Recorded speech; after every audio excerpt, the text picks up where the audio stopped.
River Severn. It's October, exactly a year since I last worked with Dave Harrell. It was cold then, the river was up and running. Now, here we are. The river is in almost perfect trim. If there's any fault, it perhaps could do with a little bit more colour. I've set Dave an interesting quest today, and it's a question that as a journalist I'm always asked, and it is, what do famous anglers think about when they go to a peg that they've never seen before? I asked Dave if he was up for the challenge. I've picked the peg and I've left him tackling up. I don't know what he's going to do, but we're going to find out. Let's go and see.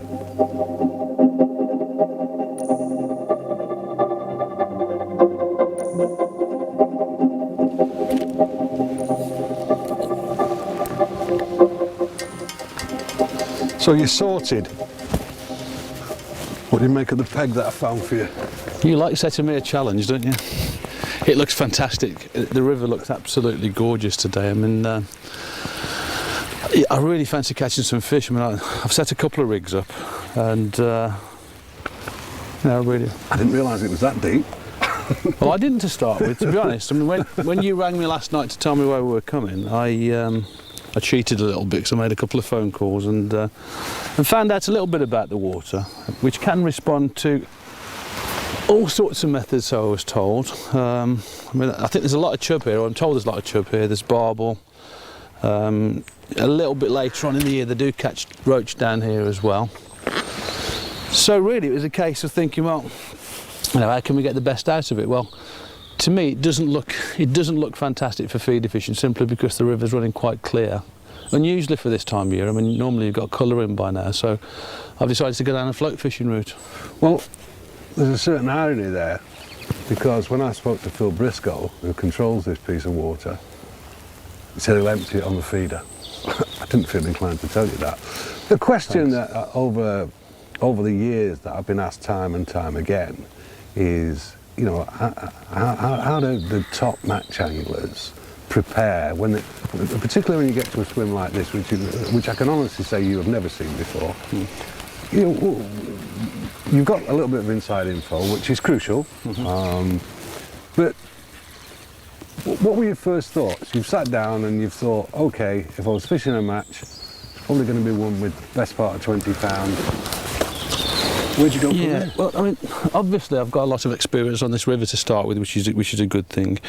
I've fished a lot of matches upstream of here up at Stourport. I've fished down at Worcester, and it's the River Severn, so I know a fair bit about the Severn to start with, which is good.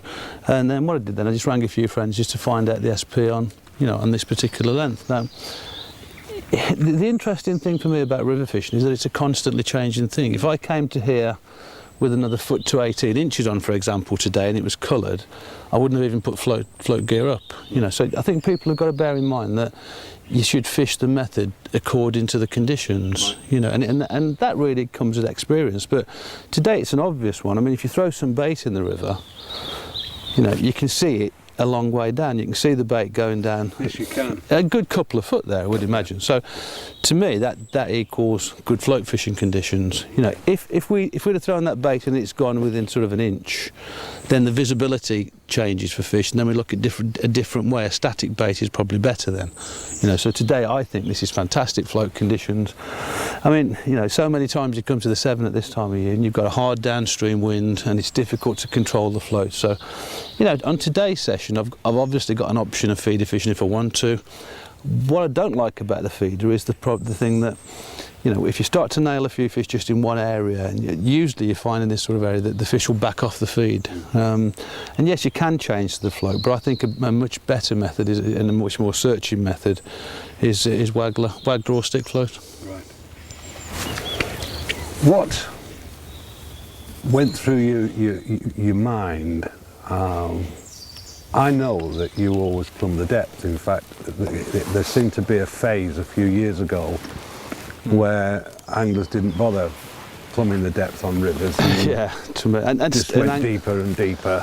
Now, you've never believed in that theory, have you? David, I think it is so important to learn about contours of riverbeds before you fish. And I can give you countless stories about mates who've just gone to a peg on the Avon and the Trent and pegged, swim the rivers like that and just set up a float at sort of 4 or 5 foot deep and caught well, but to my way of thinking, it's all right if that works, but how do you set up a rig at the start when you don't know how deep it is? So all I ever do, any peg I ever go to, is I just set a rod up, whether it's 13, 15 or whatever. I looked at this swim today and to be honest, I thought, because of the pace and everything else, it looked to me as though it would be about 5 foot deep. And upon all I've done is just thread a little stick float on the line, tied a 2 ounce lead, and then I've just sort of had a throw around, and it's probably about 9 foot deep, and that gives me an opportunity to sort of work out the right size of float for the conditions, and then that's it really. It's just important, if you imagine a swim, in a lot of matches that we fish on the Severn, you've got sort of 30 yards of swim, sometimes more, if you're fortunate. And a lot of things can happen, you can have a situation where the swim's getting shallower or it's getting deeper, or, and if you haven't worked that out at the start, I've known matches in the past where the first half of the peg's been shallow and the second half's deep. Now, if you haven't plumbed the depth, you're going to be fishing that first half completely oblivious of the fact that the second half of the peg's twice the depth. Or half the depth. And it's a bit more difficult to fish, but at least if you know what the depth is in front of you, you can work it out. I think also,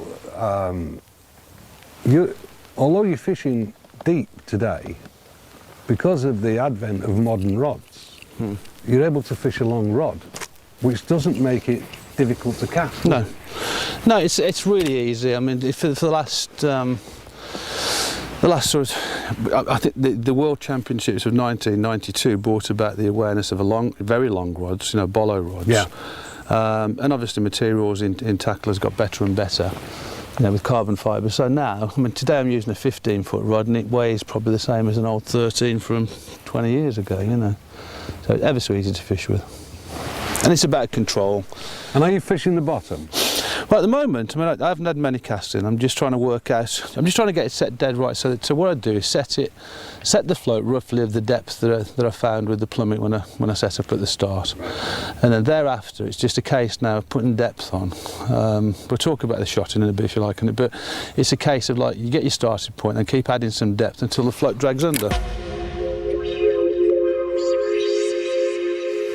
For this sort of depth, say 9 or 10 foot of water, I would always build in about sort of 8, 9 or even 10 number 6 shots in with my locking shot. So the important thing is then I'm using a float today that takes 3 swan shot capacity. It's a peacock float. So what I've done with that is build most of the shot with this double cut anchor shot as locking shot, which gives me the casting weight. And then thereafter you'll see I've got 3 number 6s with the bulk, and I've also got another 5 number 6s down there, and that gives me lots and lots of options. But why on a depth of river like this have you not chosen to fish a bulk, or are you expecting to catch on the drop? No, you'd be quite surprised how fast that goes down. What have I got there? I've got 6 number 6s down the line there. That goes down quite quickly. If you watch when I cast in, if you look where the float's actually set to start with, and where it ends up, when the shots have settled, it's not that far down the swim before the bait's down to the bottom. What you've got to bear in mind as well, you're looking to meet up your hook bait with loose feed, right? So when you put the loose feed in, there's no way it's getting straight to the bottom just there, right? So my objective is to get the whole lot working together at a certain point in the swim. Now that might be sort of 20 yards down there, might be 30 yards down there on a fast flowing river. I don't really care, as long as I've got that within my swim. That's the important thing. So the whole lot has to work in conjunction with the loose feed that you're putting into the swim as well. So is that to suggest that you would very seldom fish with a bulk? Yeah, I don't do it, not for waggler fishing. If this was deeper, if this was say 15 foot deep, I'd be tempted to use a longer rod still. I might use an 18 or a 20 foot rod, but I'd be using a different float, like a bolo float or something with a bulk shot down. But no, whenever I'm fishing with a waggler, I always do it with strung out shots, be it number 4s, number 6s or number 8s. I can't see, I know anglers do, I know other anglers do it, but for me I can't see any point in fishing with a bulk. Oh, well, that's a good start. I tell you what, you see those branches just down there, you went straight for it. It's amazing that they know where everything is. That's a chub. When we were fishing together back in the 90s on the Warwickshire Avon, there was a trend to fish 12-ounce bottoms. Make it drop straight out. Come off on the net. Nice fish, isn't it? Yeah, nice start. To fish 12-ounce bottoms and 24s hooks. And looking at the line running through your rings there, that quite clearly isn't 12-ounce. No. What do Well, I think it's a case really, David, of suiting the line to the conditions of the species, to the hook and everything. And with this now, I mean, I don't work on pounds anymore, I work on diameters. Just to give you an idea of a comparison, if you look at the old 1.1 bayers and 1.7 bayers, you're talking like 0.10 millimetre, 0.12 millimetre. And today on this, I've got 0.18 millimetre main line. Which is about a 4 pound breaking strain, right. And then I'm using a high-tech hook length of 0.14 mil, which is about the same sort of breaking strain in a high-tech line, but it's really well balanced, it's strong, but it's still thin enough to get bites on. Fancy swan for supper. I often wonder what the crispy swan tastes like.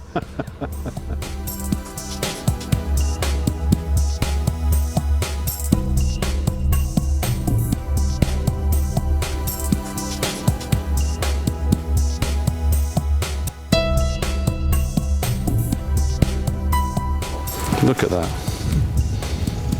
That's what the Severn's famous for around here, isn't it? Yeah, that is fantastic.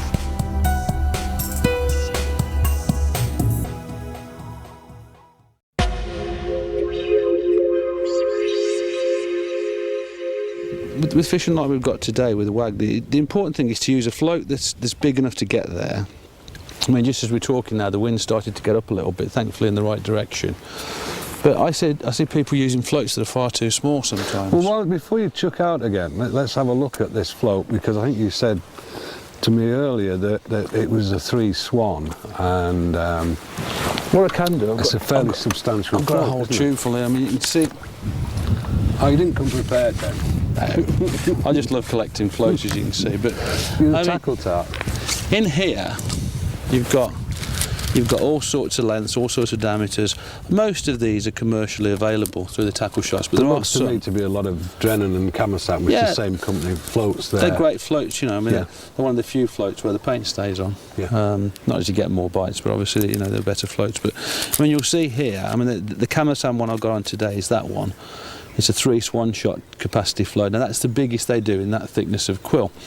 Now the reason that we use bigger floats sometimes is that not only is it a case of getting the distance, but it's also casting the weight down the line. Right. And where a lot of anglers go wrong is that they might want to fish with, say, 6 or 7 shots down the line, number 6s or number 4s, but they use a float, say, like that one, that's too thin to get the distance. Now that can cast a fair distance if you're only going to fish a couple of number 8 shots down the line. But the minute you start putting a lot of weight into it, it's almost like casting a fly line. When you watch people cast a fly line, they have to take the weight and then cast it. You don't go like that with it. Now, the deeper the water becomes and the more weight you put down the line, I mean, these are some floats that I made myself, because you can't buy them like this. Now that's sort of the thickest peacock you can get. Now, whereas the float I've got on today takes 3 Swan shot, these, in the same sort of diameter, take up to sort of 5 Swan. Now, so where would you use those then? I use them on the very deep parts of the Severn. I mean, there are some stretches just upstream of where we are today, up at Stourport and up at Shrewsbury on the upper parts of the river, where quite often I'm fishing in depths of sort of 14 or 15 foot. Now, on those days, quite often you can catch on a bolognese float, top and bottom float, but there are times when a strung out shotting pattern still works better. So it's exactly the same principles as what we're doing today. It's just a bigger float with more shot down the line. But if you're going to start to cast out with 8 or 9 or 10 number 4 shots down like you would with a stick float, if you're going to cast that the distance we're fishing at today, you need an awful lot of weight around the float to balance the weight down the line as well. I'd love to come back and fish this peg again when there's sort of 2 foot of coloured water on, because I think that would be quite interesting. But to me, I look at these conditions, and whilst I might catch fish on a pellet feeder, I think it's just crying out for waggler fishing today. And what I'm going to do is step the feed up a little bit with a view to trying to catch more chub. All right. Well, let me put you on the spot. We've been here for an hour. You're getting bites. You're in a match. What would you be thinking? What would be going through your mind now? I'd be getting quite excited, to be honest, because from what we've seen so far, there's a good mixture of fish here. They're responding. Virtually every run down, I'm getting some sort of bite. You know, I think that was a bite then, probably off a little roach again. I'm catching on double maggot. It's really positive fishing, you know. But I'd be thinking in terms of, yeah, I love catching roach, but unless I could put those big ones together regularly, I don't really want to be pestered just with small roach all match. So how do you deal with that? How do I deal with it? Is by putting more bait in. Right. Right, and the idea would be then to do it over, say, a 10 or 15 minute spell. And see whether you can continue to get bites, and if you can, even if it's roach, it means there's a lot of them there, so you can put more bait in still. Right, so that's why in a competition situation on a peg like this, I'd probably have sort of 5 or 6 pints of maggots with me. Now, if it was a normal, average, everyday River 7 winter match, chances are I wouldn't get through much more than 2 or 2.5 pints. If it's a red letter day and there's loads of chub here and I've built the swim up with plenty of feed, then I might end up with 30 pounds, right, or maybe more if the peg are better. So, you know, you just got to feel your way into it. But it's no good. See, it was a bite then. Bait's damaged again. Yeah. It's no good just blasting bait in for the sake of it. It's got to be done systematically, and you've got to do it in line with the way you fish in the rig as well. Yeah. You know, so I'll do that experiment, but experience sort of tells me I think most of our fish are going to come in that last sort of couple of foot of water. And the big thing now is to experiment with feed, I think.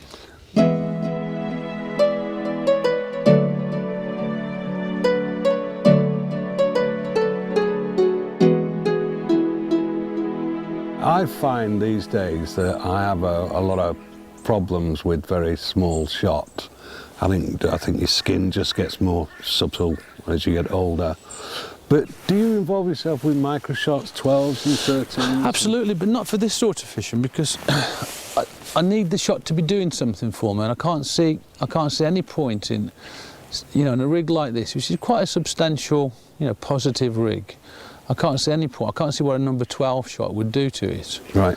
Other than be difficult to put on a thick line, if you like. Yeah. So, you know, it needs to be shots that are working for me, actually doing something. Sometimes I'd put a number 8 on the hook length if it was steady flow, but all of these shots are actually working for me. You know, they're positive, they take the bait down pretty quick. I think the thing that's impressed me today is the fact that everything that you're doing is positive. A big float, great diversity of shotting options, what we would have considered 10 years ago pretty robust line, a fairly sizable hook, and yet you're catching what we would normally term as shy biting roach. Yeah, because the feed's right, you see. That's the only thing. If I was feeding the swim wrong, I wouldn't be catching. Right. You know, if I was only feeding 10 or 12 maggots, they wouldn't even get to the bottom. We've established there's lots of bleak there, tiny roach there. You know, so you've got to be quite aggressive on a peg like this, and make the fish have it, really. Yeah. Well, that's proved a point, hasn't it? The bigger fish are lower down in the water. Now what we're going to do is we're going to find out how good you are at avoiding this snag. Yeah. Well, what I'm going to do is, you can see I'm stood up now, and it becomes a situation where you've got to have confidence in the line that you use. Say I've got the fish towards the surface. Yeah. If I'd have kept that fish down low in the water, the good news is now it's coming upstream as well, past the tree. The chub are just fantastic at finding snags, aren't they? Mm.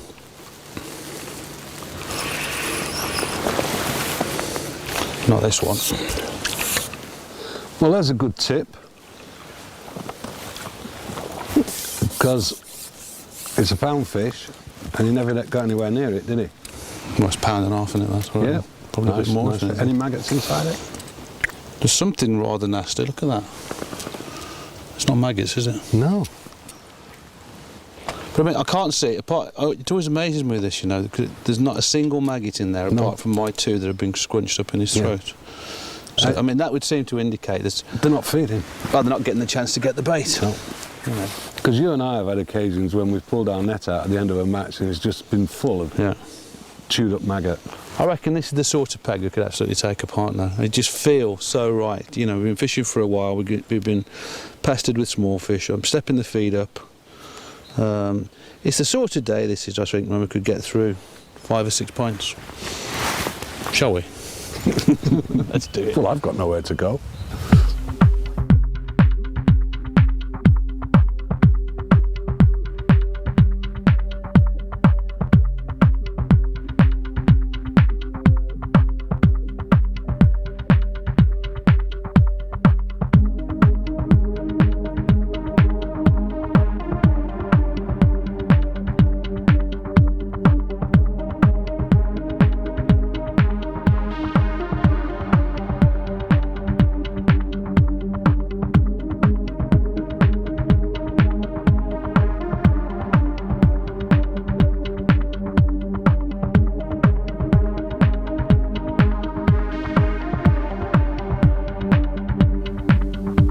Well, you've caught that on the whistle, pal.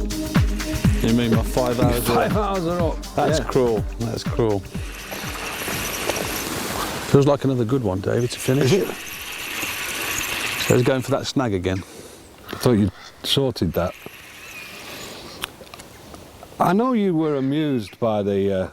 Oh, it is a nicer fish. I know you're amused by my challenge. How do you think it's worked out? You sure 5 hours are up? It's been great. I've really, really enjoyed it. I'm just disappointed that we can't stay a bit longer, but what a fish to finish on then. Super. It's been a really interesting day. I mean, when you set me the challenge, I was looking forward to it, and when I got down and saw the river, I was looking forward to it even more. It's a great colour for this time of year. I don't think the feeder would have been a great choice today. I mean, we may have caught one or two. I think on barblines. another day. I'd like to come back and try the feeder for sure. Because I'm sure it would. What have I learnt about it waggler-wise? Well, most of the fish we've caught today, the better fish, have come near the bottom, maybe 6 inches or a foot off the bottom. If I was fishing here again tomorrow, I'd just set 2 wagglers up. I'd set one at full depth that I could just mess about with the last sort of foot to 2 foot, and I'd set another one up at sort of half depth and maybe just 2 or 3 shots down. Because, you know, although shallower hasn't been the right method today, tomorrow you could come down and catch them well up in the water, you know. So plenty and it's of that time of baits. year, isn't it? Yeah, very much so. And plus or minus 1 or 2 degrees can make all the difference. You need a lot of bait here. I mean, to do this job right, clearly there's a lot of fish, and I'm impressed with the water, and, you know, I'm looking forward to coming back. I'm surprised they don't have more matches here. I think they're just club matches at the moment, but I'd be tempted to come and fish matches if they held them. Bait-wise, I mean, to do a good waggler job on this, I think you'd need between sort of 5 and 6 pints of maggots. Some days you might use a couple, and other days I think you could use your 4, 6, you know. Yeah. So it's been great. I've really enjoyed it. I've enjoyed it immensely. It's been great fun. We've caught bleak, roach, chub. I was fascinated by his shotting pattern and the flexibility of the shotting pattern. The way he dealt with how do you feed for roach, how do you feed for chub. I felt that he explained things very, very thoroughly, and as I say, I've enjoyed it immensely. I hope you've enjoyed it, and I hope we can catch up with you again sometime. Bye for now.